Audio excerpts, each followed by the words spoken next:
오전에 대독해 주셨던 호세아 6장 1절로 6절 한 번 더 대독하도록 하겠습니다. 오라, 우리가 여호와께로 돌아가자. 여호와께서 우리를 찢으셨으나 도로 낫게 하실 것이요 우리를 치셨으나 싸매어 주실 것임이라. 여호와께서 이틀 후에 우리를 살리시며 셋째 날에 우리를 일으키시리니 우리가 그의 앞에서 살리라. 그러므로 우리가 여호와를 알자. 힘써 여호와를 알자. 그의 나타나심은 새벽빛같이 어김없나니 비와 같이 땅을 적시는 늦은 비와 같이 우리에게 임하시리라 하니라. 에브라임아, 내가 내게 어떻게 하랴? 유다야, 내가 내게 어떻게 하랴? 너희의 인애가 아침 구름이나 쉬 없어지는 이슬 같도다.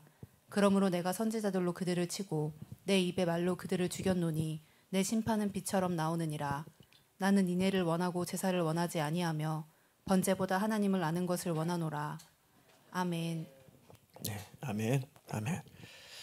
네, 제목도 한 번만 읽겠습니다. 시작. 힘써 알자. 네, 세 번째 시간입니다. 네, 하나님을 안다는 것은 하나님을 경험한다라는 뜻이죠. 네, 하나님을 우리 마음 속에 그 하나님을 경험한다. 하나님의 마음을 경험한다. 하나님의 뜻을 경험한다. 하나님이 어떤 사랑의 하나님이신지, 그 하나님 얼마나 또 은혜의 하나님이시고 공의의 하나님이신지 그 하나님을 알되 힘써 알아야 된다. 하나님은 은혜의 하나님이신데 그 은혜의 하나님께서 은혜를 베풀어 주실 때 그 은혜의 하나님을 가까이 하지 못하면 공의의 하나님으로 나타나시면 공의의 하나님은 이제 심판하시는 하나님이고 징계하시는 하나님이죠. 그러니까 우리가 공의의 하나님으로 공의의 하나님을 만나지 않으려면 은혜의 하나님으로 우리가 나타나셨을 때 그 은혜 안에 머물러 있어야 되고 하나님의 뜻을 이루며 살면 됩니다. 그러면 늘 하나님은 우리에게 은혜의 하나님이시고 사랑의 하나님으로 나타나실 것입니다. 그 하나님을 멀리하고 그 하나님을 떠나가면 이때는 공의의 하나님 또 징계의 하나님으로 나타나셔서 물론 그것도 하나님께 돌아오라고 하시는 거니까 사랑의 방편이겠죠. 그런데 그것은 지혜가 없는 삶입니다. 지혜가 있는 삶은 하나님의 뜻을 알고 하나님의 생각을 알아서 하나님 말씀대로 사는 것. 그래서 늘 은혜 하나님이시고 사랑의 하나님이심을 경험하며 사는 것. 이게 바로 지혜로운 삶이죠. 저나 여러분들이나 영적으로 미련하지 말고 지혜로운 우리가 되기를 주님의 이름으로 축복합니다. 네, 우리 어떤 셀하고 셀 모임 하는데 참 은혜가 돼요. 한 분 한 분 질문도 하고 또 대답도 하고 또 궁금한 부분들이 있어서 또 이렇게 정리도 해가면서 참 은혜가 됩니다. 참 의미심장하게 어떤 집사님께서 그런 간증을 해주셨습니다. 참 마음에 와닿더라고요. 그러니까 주님과 이렇게 멀어졌을 때, 주님과 멀어졌을 때 참 어둠의 영이 확 이렇게 지배하는 것을 느끼셨다는 거죠. 어둠의 영이 확 지배를 해서 하는 말이 내가 너의 마음을 빼앗으려고 참 힘들었다. 나 여기까지 너의 마음을 빼앗으려고 아주 힘들었다. 그러면서 그 마음을 뺏는 그런 영들, 그런 영이 지배를 받을 때는 십자가의 은혜가 희미해지더라는 거죠. 십자가의 은혜가 희미해지고 또 죄에 관한 그런 문제들이 둔해진다는 거죠. 예민해지지 않는다는 거죠. 정말 이런 것들이 있구나. 정말 이런 영의 세계가 있구나. 이 악한 영이 있구나. 오래된 얘기지만 그 뒤로 회복이 되면서 정말 하나님을 잘 알고 하나님 안에 거해야 되고 늘 그 은혜 속에 머물러 있어야 되는 거구나. 어떤 이유로든 마음을 잘 지켜야지 하나님 앞에서 마음을 뺏기면 안 되는구나. 마음을 뺏는 영들이 늘 공격하고 지배를 하려고 하는 거구나. 그런 확실한 영적인 세계를 경험하셨다 하면서 간증을 하셨는데 참 마음에 와 닿더라고요. 그러니까 우리는 늘 힘써 하나님을 알고 또 알아가고 그분의 은혜와 그 사랑을 깊이 경험하며 살아야 됩니다. 그래서 마음을 빼앗아가려고 늘 공격하고 이렇게 저렇게 침투에 들어온 악한 영들을 늘 대적할 수 있어야 됩니다. 네. 하나님을 또 힘써 알아야 되는 그 이유가 내 소견이 옳다고 생각해서 내 소견대로 살면 꼭 문제가 생기고 꼭 어려운 일이 생깁니다. 사사기 전체에 두 군데서 그때의 이스라엘의 왕이 없으므로 이스라엘 백성들이 자기 소견에 옳은 대로 행했다라고 사사기의 중간에 한번 맨 마지막 장에 맨 마지막에 이렇게 기록하고 있습니다. 그러니까 사사기를 보면은 늘 이스라엘 백성들이 하나님을 떠나죠. 그러면 징계가 오죠. 그럼 아이고 힘드니까 아이고 죄송합니다. 아이고 잘못했습니다. 용서해 주세요. 살려 주세요. 라고 회개를 하면 하나님께서 또 구원자를 보내서 구원의 은혜를 베풀어 주시죠.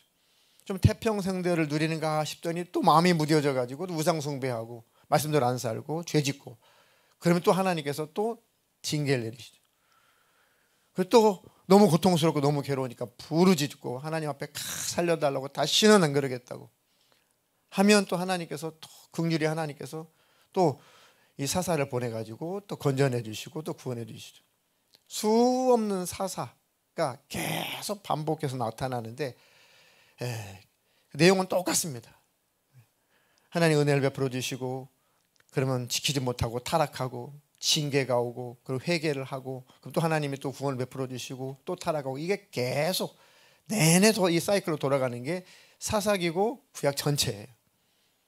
그런데 그때만 그런 것이 아니라 지금도 여전히 그 원리는 우리에게도 똑같이 나타난 현상들입니다. 신약이나 구약이나 똑같아요. 그래서 내 소견에 옳은 대로 살면 안 되고 하나님의 말씀대로 오르신 하나님 말씀대로 사는 것이 지혜입니다. 사사기 21장 25절 마지막 절 한 절만 읽겠습니다. 그때 이스라엘의 왕이 없으므로 사람이 각기 자기의 소견에 옳은 대로 행하였더라. 그때 이스라엘에 왕이 없으므로 사사 시대는 왕이 없죠. 사사 시대가 지나가고 이제 사무엘을 통해 가지고 이제 사울 그리고 이제 다윗 이렇게 이제 왕조가 시작이 되는데 왕이 없었기 때문에 사람들이 각기 자기 소견대로 옳은 대로 행했다. 왕이 꼭 있어야 된다. 그런 의미가 아니고 하나님을 왕으로 인정을 안 했다는 거예요. 하나님을 왕으로 인정하지 않고 자기 소견에 옳은 대로 행해서 망했다 그 얘기입니다. 징계가 왔다 그런 얘기. 그런데도 그 이스라엘 백성들이 왕을 세워주세요. 우리에게도 왕을 좀 세워주세요. 다른 데는 다 왕이 있는데 우리는 왕이 없어요. 그러니까 이 백성이 나를 버리는구나. 그래도 나를 대신해서 내 백성을 통치할 만한 왕은 세워줘야겠다. 또 하나님도 긍휼의 하나님이시잖아요. 방치하지 않고 그러면 그래도 내 마음 알고 좀 대신 나를 왕으로 여기질 않으니 그러면 내 백성에게 내 마음을 알고 좀 다스려줄 왕을 좀 세워줘야겠다로 하나님께서 양보를 하신 거예요. 불쌍하니까 내버려둘 수는 없잖아요. 좋아 너희들이 원하는데 왕을 세워줄게. 사울 왕이 타락하기 전에는 굉장히 준수한 왕이었습니다. 아주 준수하고 정말 성령이 충만하고 막 예언도 하고 아주 하나님 보시기에도 너무 좋은 왕이었죠. 사울 왕이. 그런데 결국은 교만해지고 타락해서 결국 멸망의 길로 갔죠. 그러니까 이 말씀은 하나님을 왕으로 여기고 그 왕의 말씀에 순종하면 되는데 그게 싫다. 그러면 좋다. 그러면 사람이라도 세워서 사람 왕이라도 세워서 내가 대신 너희들을 다스려 줄게 라고 하나님께서 말씀을 하셨죠. 세운 그 왕이 교만을 떨고 결국은 타락해서 멸망의 길로 간 겁니다. 이 말씀은 또 뭘 원하냐면 진짜 하나님의 마음을 가지고 다스려 줄 수 있는 그런 왕이 없구나를 또 내포하고 있는 거예요. 그래서 소개하는 게 다윗을 소개하는 겁니다. 사사기가 지나고 나서 룻기가 있는 것은 다윗이 등장을 해야 되니까 오벳의 아들 해서 이새의 아들 다윗이 등장을 해야 되니까 다윗을 연결할 만한 족보가 없으니까 룻기를 끼워 넣은 거예요. 하나님이. 그래서 연결이 되죠. 결국은 룻기는 다윗을 소개하려고 하는 거죠. 그래서 이렇게 하나님의 마음에 합당한 왕, 이런 왕이 없기 때문에 다 백성들이 각자 자기 소견에 오른 대로 행하니까 저주가 오고 징계가 오고 멸망이 온다. 근데 다윗 왕이 지나고 나서 다 왕들마다 다 산당을 짓고 우상 숭배하고 잠시 선한 왕이 몇 명 나타나긴 하지만 하나님의 마음에 합한 온전히 합한 왕들은 나타나지 않습니다. 결국 나라가 완전히 망해버리죠. 다 자기 소견에 오른 대로 왕을 세워줬는데 그 왕들이 하나님 마음에 합한 왕이어서 잘 다스려주면 좋은데 왕부터서 우상 숭배를 하니 그 나라가 어떻게 되겠습니까? 이것은 하나님을 왕으로 섬기기를 싫어하는 자들의 저주예요. 그래도 내팽개칠 수 없어서 하나님께서 왕을 세우고 왕아 내 마음에 합한 대로 잘 내 백성 다스려줘 했더니 다 우상 숭배를 하고 왕부터서 그러더라 이거죠. 그러니까 결국은 하나님 마음에 합한 왕들이 없죠. 그 나라는 다 멸망을 당하고 말았습니다. 하나님을 잘 알고 하나님의 뜻대로 말씀대로 살아야지 자기 의견대로 살면 결국은 저주고 멸망이다. 그것을 우리에게 교훈하고 계시는 겁니다. 왜 성경에 보면 왜 하나님께서 어떤 것은 하라 또 어떤 것은 하지 마라 이렇게 말씀하셨을까? 단지 그거 하면 죄야, 그거 하면 저주받아, 그거 하지 말라고 했는데 하면 너 징계받아, 그런 수준이 아니에요. 하나님의 말씀의 속뜻은 그런 수준이 아닙니다. 자, 시편 18편 1절로 3절 읽겠습니다. 나의 힘이신 여호와여, 내가 주를 사랑하나이다. 여호와는 나의 반석이시요 나의 요새시요 나를 건지시는 이시요 나의 하나님이시요 내가 그 안에 피할 나의 바위시요 나의 방패시요 나의 구원의 뿌리시요 나의 산성이시로다. 내가 찬송 받으실 여호와께 아뢰리니 내 원수들에게서 구원을 얻으리로다. 너는 내 법도를 잘 지켜라, 내 안에 있어라, 나를 떠나지 마라 라고 하신 말씀은, 그렇게 하라라고 하신 말씀은 안전하게 보호하시려고 하시는 겁니다. 하나님 품에서 안전하게 보호하시려고 이건 하지 마, 이건 해, 하나님이 안전하게 해주시려고 하나님께서 말씀하시는 겁니다. 그리 가면 안 돼, 이거 하면 안 돼, 이거는 해야 돼. 그래서 하나님 안에 거하라는 겁니다. 하나님 안에 거하는 것이 가장 안전하니까. 나의 힘이신 여호와여, 내가 주를 사랑하나이다. 이 시편 기자가 그 하나님을 경험하는 거죠. 야, 나의 힘이신 여호와, 하나님은 나의 힘이시구나. 그 하나님을 사랑합니다. 왜요? 하나님은 나의 반석이십니다. 경험에서 나오는 시죠. 하나님은 나의 피할 요새입니다. 요새. 나를 건지시는 분, 바로 나의 하나님이시고, 내가 그 안에 피할 나의 바위시고, 나의 방패시고, 나의 구원의 뿌리시고, 나의 산성이시로다. 내가 찬송 받으실 여호와께 아뢰리니 내 원수들에게서 구원을 얻으리로다. 많은 시행착오 속에, 많은 우여곡절 속에 주님 안에 거하는 것이 안전한 거구나. 주님 우리를 지키시고 보호하시려고 우리에게 말씀을 하시는 겁니다. 그게 법도예요. 법도. 그게 법입니다. 법. 하나님의 법을 주신 것은 우리를 안전하게 지키시려고 하는 겁니다. 불행하지 말고 행복하게 살아라라는 뜻입니다. 아이고, 이거 지키지 않으면 죄고, 이거 하지 말아야 하면은 죄고, 하나님 벌 주시겠지. 그런 아주 유치하고 수준 낮은 수준에서 하나님 하신 말씀이 아니라, 하나님께서 어떻게든지 우리가 행복하게 살게 하시려고 하시는 말씀이고 법들을 주신 거예요. 자, 신명기 28장 1절로 6절도 읽겠습니다. 내가 내 하나님 여호와의 말씀을 삼가 듣고 내가 오늘 내게 명령하는 그의 모든 명령을 지켜 행하면 내 하나님 여호와께서 너를 세계 모든 민족 위에 뛰어나게 하실 것이라. 내가 내 하나님 여호와의 말씀을 청종하면 이 모든 복이 내게 임하며 내게 이르리니 성읍에서도 복을 받고 들에서도 복을 받을 것이며 내 몸의 자녀와 내 토지의 소산과 내 짐승의 새끼와 소와 양의 새끼가 복을 받을 것이며 내 광주리와 떡 반죽 그릇이 복을 받을 것이며 내가 들어와도 복을 받고 나가도 복을 받을 것이니라. 이것이 바로 하나님의 말씀하신 이유고 그 하나님의 마음의 본심이죠. 법도를 주신, 율례를 주신 하나님의 그 본심은 여호와의 말씀을 삼가 듣고 내가 오늘날 내게 명하는 그 모든 명령을 지켜 행하면 네 하나님 여호와께서 너를 세계 모든 민족 위에 뛰어나게 하실 것이라. 내가 네 하나님 여호와의 말씀을 청종하면 이 모든 복이 내게 임하며 내게 이르리니 성읍에서도 복을 받고 들에서도 복을 받을 것이며 내 몸의 자녀와 내 토지의 소산과 내 짐승의 새끼와 소와 양의 새끼가 복을 받을 것이며 내 광주리와 떡반죽 그릇이 복을 받을 것이며 네가 들어와도 복을 받고 나가도 복을 받을 것이다. 하나님께서 이것은 지켜라, 이거는 해라, 이것은 하지 말라 라고 그 법을 주신 것은 죄를 멀리하게 하시고 죄를 피하게 하시는 것뿐만 아니라 그 말씀대로 살면은 행복하기 때문에 하나님께서 말씀을 주신 겁니다. 이건 하지 마라, 하지 말라고 했는데 하면 너에게 불행이 찾아와. 이건 해라고 했는데 하지 않으면 너에게 문제가 찾아와, 불행이 찾아와. 너 너무 고통스러울 거야, 너무 힘들 거야.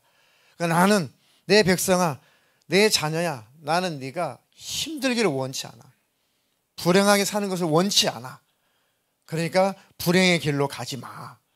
그 길로 가면 불행해. 이것 하면 안 돼, 이것은 해야 돼 라고 우리에게 행복한 삶을 보장하시려고 말씀하시는 겁니다. 그 하나님을 알라, 힘써 알라. 하나님의 그 마음을 알라, 힘써 알려고 해라. 말씀을 통해서 하나님의 마음을 경험하려고 해라. 성경을 읽고 말씀을 묵상할 때 하나님의 마음을 읽으려고 해라, 그 얘기입니다. 이해가 되시나요? 반대로 또 왜 하지 말라고 하셨나? 이건 하지 마, 안 돼, 그건 죄야, 그 수준이 아니라 그렇게 가면, 그렇게 하지 말라는 것을 하면 고통스러우니까, 괴로우니까, 불행하니까 하지 마라 라고 말씀하시는 겁니다. 신명기 28장 20절로 24절 읽겠습니다. 내가 악을 행하여 그를 잊음으로 내 손으로 하는 모든 일에 여호와께서 저주와 혼란과 책망을 내리사 망하며 속히 파멸하게 하실 것이며 여호와께서 내 몸에 연병이 들게 하사 내가 들어가 차지할 땅에서 마침내 너를 멸하실 것이며 여호와께서 폐병과 열병과 염증과 학질과 한재와 풍재와 썩는 재앙으로 너를 치시리니 이 재앙들이 너를 따라서 너를 진멸하게 할 것이라. 내 머리 위에 하늘은 노시 되고 내 아래의 땅은 철이 될 것이며 여호와께서 비 대신에 티끌과 모래를 내 땅에 내리시리니 그것들이 하늘에서 내 위에 내려 마침내 너를 멸하리라. 내 법도를 떠나면 그게 죄야. 죄 가운데로 계속하면 너 괴로워, 너 결국은 영원히 멸망해. 그러니까 하나님께서 치시는 거죠. 징계를 하시는 겁니다. 그래서 바로 잡으시려고, 영혼만큼은 하나님께서 놓치지 않으시려고 하나님께서 때때로 채찍질도 하시고 징계도 내리시는 거죠. 왜 하나님께서 그렇게 남색하는 자, 여색하는 자, 동성애를 하나님께서 왜 그렇게 그를, 이건 저주다, 이건 망한다, 이건 징계감이다, 이건 멸망이다 라고 단호하게 말씀을 하시겠냐고요. 세상은 그냥 자기 취향인데 남자가 남자를 좋아할 수 있고 여자가 여자를 좋아할 수 있고, 또 양성애자, 남자가 여자도 좋아할 수 있고 남자가 또 남자도 좋아할 수 있고, 그 다 자기 취향인데 뭐 그런 것들을 좀 인정을 해 줘야 되지 않겠냐. 그러면 말씀은, 성경은 절대 용납하지 않습니다. 그럼 세상은 너무 편협하게 볼 수 있고 너무 냉정하게 볼 수 있고 너무 차별한다고 생각을 할 수 있고 너무 이 꽉 막힌 존재들이라고 그렇게 욕할 수가 있습니다. 그럼 내버려 둬 보세요. 그러면 그렇게 살라고 내버려 둬 보세요. 어떻게 되겠습니까? 온 세상이. 그러면 니들이 원하는 대로 마음껏 살아봐. 그렇게 좋아하는 대로 살아봐. 직장에 가면 남성이 되고, 집에 들어오면 여성이 되고, 또 친구 만나면은 뭐가 되고 성이라고 하는 것이 한 사람이 몇 개씩 가져갈 수 있다. 그럼 한번 그렇게 살아봐라. 인류야, 그렇게 한번 니네들 살아봐. 그럼 행복할 것 같냐고요. 그러면 행복할 것 같냐고요. 만신창이가 되죠. 모든 게 다 깨져버릴 것이고, 질병이라는 질병은 다 찾아올 것이고, 모든 질서는 다 깨지고, 가정도 무너지고, 그겁니다. 하나님이 정하신 법을 깨면 불행하니까 불행하지 말라고 법을 주신 거예요. 내버려 두면 온 지구는 아주 엉망진창이 되고 아주 산지옥이 될 겁니다. 그래서 하나님은 사랑의 방편으로 법을 세우는 겁니다. 도로교통법이 있어서 우리가 사고 나지 않고 안전하게 운전하면서 이렇게 다니는 것처럼 하나님 말씀을 안전하게 하시는, 불행을 막기 위해서 또 행복하게 살게 하시려고 우리에게 법을 주신 것입니다. 하나님을 사랑하며 살아라. 마음을 다하고 정성을 다하고 목숨을 다하고 뜻을 다해 하나님을 사랑하며 살아라. 하나님 너무 군림하시는 거 아닌가? 하나님이 너무 또 심하신 거 아닌가? 어떻게 그렇게 살라고 해? 그런데 그렇게 살면 너무 평안해, 너무 행복해, 너무 즐거워요, 너무 희락이 넘쳐. 내 이웃을 내 몸처럼 사랑하라. 아유, 사람이 어떻게 이렇게 살아? 아유, 그렇게는 안 되지. 근데 그 방향으로 가보란 말이죠. 그런 방향의 삶을 살아보면 너무 행복하고 너무 즐겁고 너무 희락이 있고 너무 기쁘단 말이에요. 하나님의 그 말씀은 다 행복하라, 반대로는 불행하지 마라, 너희는 안전하게 내 안에서 살아라, 그 얘기입니다. 그 하나님을 힘써 알아야 된다. 그 하나님의 마음을 늘 구해야 된다. 하나님의 마음은 성령으로만 우리에게 부어지는 겁니다. 하나님의 그 사정은 성령님만이 아실 수 있습니다.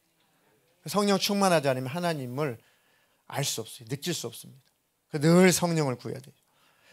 고린도전서 2장 10절로 12절 읽겠습니다. 오직 하나님이 성령으로 이것을 우리에게 보이셨으니 성령은 모든 것 곧 하나님의 깊은 것까지도 통달하시느니라. 사람의 일을 사람의 속에 있는 영 외에는 누가 알리요? 이와 같이 하나님의 일도 하나님의 영 외에는 아무도 알지 못하느니라. 우리가 세상의 영을 받지 아니하고 오직 하나님으로부터 온 영을 받았으니 이는 우리로 하여금 하나님께서 우리에게 은혜로 주신 것들을 알게 하려 하심이라. 아멘. 성령은 모든 것 곧 하나님의 깊은 것까지 통달하신다. 하나님의 성령은 하나님의 깊은 것까지도 다, 왜? 성령님 그분이 하나님이시니까. 이해가 되시죠? 하나님의 영을 거룩한 영 해서 성령이라고 하는 겁니다. 하나님은 한 분이시니까요. 이해가 되셨죠? 사람의 일을 사람 속에 있는 영, 왜 누가 알겠냐? 내 속사정을 내 영이 제일 잘한다. 이와 같이 하나님의 일도 하나님의 영, 성령 외에 아무도 알지 못한다. 우리 육신은 알지 못하지만 성령은, 하나님의 영은 그 사정 본인이 알고 계신다.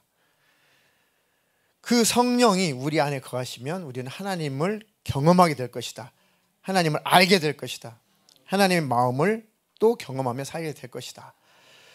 우리가 세상의 영을 받지 아니하고 오직 하나님으로부터 온 영을 받았으니 이는 우리로 하여금 하나님께서 우리에게 은혜로 주신 것들을 알게 하려 하십니다. 그래서 성령 충만해야 되는 이유입니다. 성령으로 충만함을 구하고 또 구하면 성령으로 우리 안에 성령님이 강력하게 내주하시고 역사를 하시면 하나님의 그 속마음을 알게 되고 하나님의 마음도 뜻도 알게 되니 하나님께서 또 우리에게 주신 그 은혜를 성령으로 말미암아 느끼고 경험하게 되는 거죠.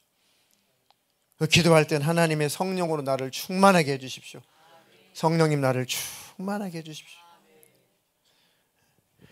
그 전에 어떤 젊은이가 있었습니다. 오래전에. 근데 이 남자가 이 동성애를 해요. 자기가 나이가 많은 남자를 좋아하게 됐는데 그 선이 넘어가니까 그게 진짜 뗄 수 없는 그런 애정의 관계가 되죠. 세상은 그런 것을 볼 때 애틋하게 보죠. 참, 그러니까 인간적으로 마음이 아파요. 왜 그럴까? 좀 정상적인 그런 관계의 사랑을 하지. 왜 그럴까? 왜 그럴까? 그 세상은 이해를 해주자. 그걸 용납을 해주자. 라는 쪽으로 가죠. 지금 세상 자체가. 근데 그로 말미암아 온통 그 주변 모든 사람들이 너무 고통스러워, 너무 힘들어. 결국은 둘이 헤어졌어요. 헤어졌는데 그만 목숨을 끊었어요. 그걸 못 이기고 목숨을 끊었습니다. 너무 힘들어가지고. 그거 보세요. 왜 하나님께서 하지 말라고 하셨는지. 사랑이라고 하는 것도, 애정이라고 하는 것도 하나님의 허락하신 하나님의 법 안에서 사랑하는 거예요. 그게 바로 안전한 것입니다. 그 테두리를 벗어나니까 고통이 찾아오고 불행이 찾아오니까 하나님께서 룰을 정해 놓으신 겁니다. 그게 바로 하나님께 우리를 정말 사랑하시는 이유예요. 법을 주신 것은. 그런데 너무 영적으로도 너무 아리고 인간적으로 너무 속상하고 아이고 좀 고침을 받아서 다른 이성을 찾아서 서로가 좋은 결혼생활을 하면 너무 좋았을 텐데 그게 병인지라 그게 병이기 때문에 못 벗어나니까 자살하고 말더라 이거죠. 그는 그 주변 사람들이 그 가족들이며 또 그를 헤어졌던 상대편 남자는 일생에 또 씻지 못할 상처인 거죠. 그러니까 양가가 아주 만신창이에요. 만신창. 죽을 때까지 만신창입니다. 세상 떠날 때까지 다 상처예요. 다 만신창입니다. 얼마나 불행하냐고요.